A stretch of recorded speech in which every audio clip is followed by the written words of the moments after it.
मेरी जमीन एलडीए में चली गई है, लेकिन मैं अपनी जमीन एलडीए में नहीं देना चाहता हूँ। अब मैं क्या करूँ? मैं जब कोई जमीन एलडीए अधिग्रहण या किसी स्कीम में चली जाती है तो जमीन के मालिक के पास सीधा जमीन रोकने का विकल्प नहीं रह जाता या बहुत कम रह जाता है। इसमें आपके पास 3 रास्ते सामने आते हैं, जिसमें सबसे पहला आपके पास ऑप्शन होता है आपत्ति का।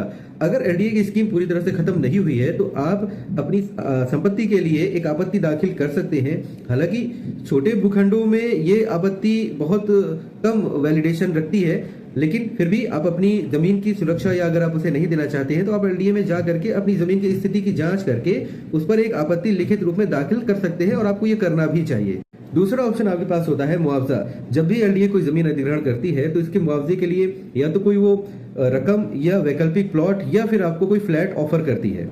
मुआवजे की दर अधिसूचना या नोटिफिकेशन में तय किया जाता है। ये दरें आसपास के सर्किल रेट के आधार पर तय की जाती है।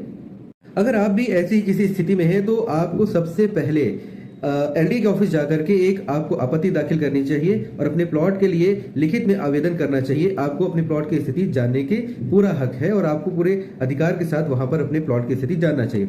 अगर आप अकेले ना होकर आपके साथ अन्य कई लोग इसी परिस्थिति में हैं तो आपको एक सामूहिक एप्लीकेशन बना करके एलडीए में दाखिल करना चाहिए। यही आपका तीसरा अधिकार है, जो कहीं पे भी एलडीए अगर आपका या किसी प्रकार की लैंड एक्विजिशन करती है तो आपको ये 3 प्रकार के अधिकार मिलते हैं। यानी फिलहाल सबसे जरूरी कदम यह है कि कानूनी रूप से आप अपनी आपत्ति एलडीए में दाखिल करें और एलडीए से आप लिखित में एक एक्नॉलेजमेंट लें। धन्यवाद।